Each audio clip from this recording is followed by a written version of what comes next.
Halo, nama saya Rahim. Halo, perkenalkan nama aku Anida Nur Jum'ah. Halo, perkenalkan nama aku Tata. Hai, perkenalkan nama aku Tari. Halo, perkenalkan nama aku Mati Julia.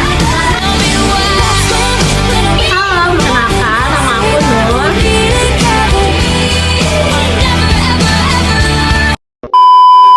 Assalamualaikum warahmatullahi wabarakatuh. Waalaikumsalam warahmatullahi wabarakatuh. Kenalin ya, nama kakak Latri Lestari. Bisa panggil kakak Tari gitu ya, kakak Tari gitu ya. Hai kakak Tari.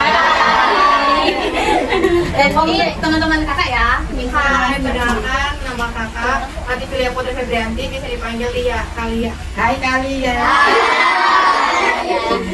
Perkenalkan nama saya Anida Nur Jum'ah. Kalian bisa panggil saya Anida. Anida. Perkenalkan nama aku Fatai Sina, bisa dipanggil Tata. Kenalin, aku namanya Nur Cahyani, bisa dipanggil Kak Nur. Kenalin, nama saya Abdul Rahim, bisa dipanggil Rahim. Teman-teman ada yang tahu nggak di Indonesia tuh ada berapa agama?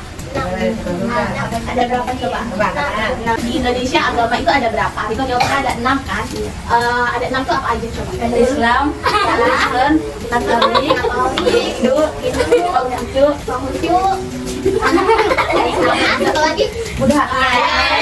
Materi pertamanya, kenapa toleransi itu sangat penting buat kita ya? Toleransi itu ya menghormati satu sama lain, agama satu sama lain ya. Sumpamanya teman-teman punya teman di luar sana yang agamanya mohon maaf ada yang lemah kayak ya punya kan temennya Kristen atau Hindu gitu. Kita nggak boleh bilang kayak agama di Indonesia itu yang paling benar cuma agama Islam loh. Itu kita nggak boleh ya, nggak boleh bilang gitu ya. Nah, sifat itu tuh termasuk dalam kategori toleransi beragama ya. Jadi kita harus saling menghormati satu sama lain, agama satu sama lainnya. Dua, toleransi itu kenapa sih penting buat kita? Karena itu untuk mempererat persaudaraan kita dengan teman-teman yang beragama berbeda dengan kita gitu ya. Jadi kalau kita punya sifat kayak menerapkan toleransi beragama itu penting buat kita, itu jadinya kita nggak bakalan berantem. Kita tadi sudah menjelaskan apa itu toleransi dan kenapa toleransi itu penting. Nah, ayat Al-Quran yang diturunkan oleh Allah juga ada untuk menekankan bahwa toleransi beragama itu penting. Siapa yang tahu yang ayatnya lakum dinukum waliyadin? Nama saya Dipana. Bismillahirrahmanirrahim. Qul ya ayyuhal kafirun la a'budu ma ta'budun wa la antum 'abiduna ma a'budu. Agama kita ke orang lain, misalnya temannya Riko kan bukan agamanya orang Islam. Tadi Riko kan punya yang temannya bukan Islam, jadi Riko nggak boleh maksain temannya buat masuk Islam. Iya, begitu juga temannya Riko nggak boleh maksa Riko pindah ke agamanya. Iya, karena Batak itu suku Riko. Iya, Batak suku. Jadi kita ya nggak boleh memaksakan orang lain untuk menyembah Tuhan kita. Untukmu agamamu dan untukku agamaku. Toleransi itu kan pasti punya tujuan kan? Apa sih tujuannya? Siapa yang tahu? Yang pertama, meningkatkan iman dan ketakwaan masing-masing menurut agama.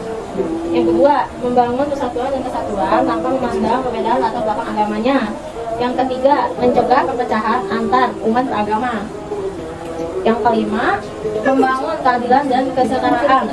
Yang keenam, menciptakan kerukunan dan harmoni antar umat beragama. Tujuannya tuh biar gak berantem satu sama lain agamanya gitu juga boleh. Menurut teman-teman ada yang tahu nggak?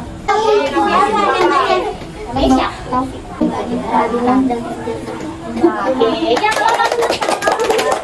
Selanjutnya akan kakak sampaikan yaitu contoh-contoh sikap toleransi. Ada yang tahu nggak sebelum kakak jelasin apa itu contoh-contoh toleransi? Ada yang tahu? Ini udah tujuan. Berdiri. Apa? Berdiri. Namanya siapa sebutin? Kalisa. Kalisa. Ya boleh. Selanjutnya kakak akan bacakan contoh-contoh sikap toleransi. Yang pertama yaitu menghormati agama yang diyakini orang lain. Artinya kayak tadi yang di suratnya yang kakak Anida baca. Siapa tadi yang baca suratnya ya? Al-Kafirun. Oh Zifana ya, yang tadi kata Zifana itu kan untukmu agamamu, untukku agamaku. Nah itu kita berarti nggak bisa memaksakan agama orang lain untuk kita percaya, agama kita untuk orang lain percaya, itu kita nggak bisa. Nah yang kedua tidak mencela dan merendahkan agama orang lain. Kita nggak boleh mencela dan merendahkan agama orang lain. Misalnya kamu agamanya Kristen, jelek, kamu makanya babi gitu, jorok gini, nggak boleh kayak gitu. Terus yang ketiga, tidak melakukan diskriminasi. Tahu nggak arti diskriminasi apa? Diskriminasi itu kayak bully. Misalnya kamu jangan main sama yang agama Kristen ya, dia makanya babi, nggak sehat, kayak gitu nggak boleh. Kita harus simpan aja sendiri, walaupun di agama kita kan kalau babi nggak boleh ya. Kita nggak boleh ngomong-ngomong itu babi. Yang penting kita aja yang tahu. Terus yang keempat, menghormati tempat ibadah agama lain dan tidak mengganggu ibadah mereka. Selanjutnya yang kelima, tidak menjadikan agama orang lain sebagai bahan bercandaan. Gak boleh kita bercanda bawa-bawa agama. Ya, benar. Terus yang keenam, berteman dengan semua orang, siapapun itu, walaupun dia agamanya Kristen, Hindu, Buddha, kita tetap berteman. Cuma kita nggak boleh ngikutin dia. Maksudnya misal kayak dia makan babi, kita nggak boleh makan babi juga. Dia merayakan Natal, kita juga nggak boleh merayakan Natal. Selanjutnya, tidak memaksakan keyakinan kepada orang lain. Itu kayak tadi poin nomor 1, untukku agamamu, untukku agamaku. Terus yang terakhir, hidup berdampingan dengan rukun dan damai. Kita nggak boleh bertengkar sama yang beda agama. Kita harus tetap rukun, tetap ayo kita bareng-bareng main bareng gitu ya. Kalian bakal jelasin dampak positif sama dampak negatif dari toleransi agama. Dampak positifnya dulu, ada yang tahu nggak? Iya. Berteman siapapun. Berteman dengan siapapun ya. Jadi yang sudah dijelasin nih dari awal sama kakak-kakaknya, walaupun kalian berbeda-beda agama ya, suku, ras, budaya, keyakinan gitu, kalian harus tetap satu, menciptakan persatuan, menciptakan kerukunan. Kalau kita rukun, pasti kita punya pertemanan yang baik, gak bakal berantem. Hidup rukun, meningkatkan rasa persaudaraan, menghindari konflik, menghindari berantem. Misalkan yang tadi Kak Vina bilang, jangan berteman sama orang itu karena agamanya beda. Jadi kita nggak boleh seperti itu. Kita harus tetap main bareng-bareng, main sama-sama walaupun kita berbeda keyakinan. Ada yang tahu nggak dampak negatifnya sekarang? Kalian meledeki. Menggulingkan dan merendahkan agama lain. Oke, pintar. Dampak negatif kalau nggak adanya toleransi agama, kan bakal terpecah belah, bakal berantem, ya nggak? Kalau misalnya nggak mau temenan sama yang lain, pasti bakal iri-irian, bakal berantem, bakalan dijauhin sama teman-temannya. Ya, jadi nggak boleh, kita harus bareng-bareng. Intinya, walaupun teman-teman kalian ada yang berbeda agama, berbeda keyakinan, suku tadi kan kata Rino ada yang suku Batak, temennya ya, itu nggak boleh. Kita jauhin, kita harus bareng-bareng, kita rangkul bareng-bareng, oke? Walaupun berbeda keyakinan, agama, budaya, kita harus tetap satu, harus tetap menanamkan sikap toleransi, oke? Nah, untuk kesimpulannya, ada yang tahu nggak kesimpulannya? Boleh. Siapa namanya? Mempererat saling Sikap saling menghargai dan menghormati perbedaan, baik perbedaan suku, agama, budaya maupun kondisi fisik. Di sini juga untuk toleransi itu ada manfaatnya. Nah, apa sih manfaat untuk toleransi? Siapa? Nah, benar. Manfaatnya itu ada membangun rasa nasionalisme.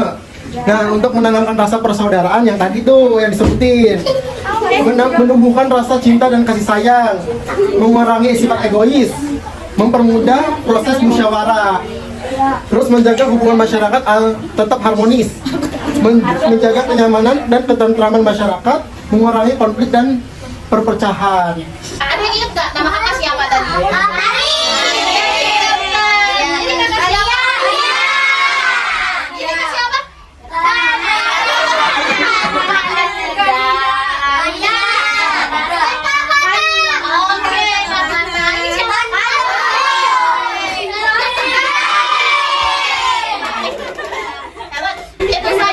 Materi dari kakak tentang toleransi beragama. Kakak-kakak semuanya akhiri ya, izin pamit. Oke? Wassalamualaikum warahmatullahi wabarakatuh.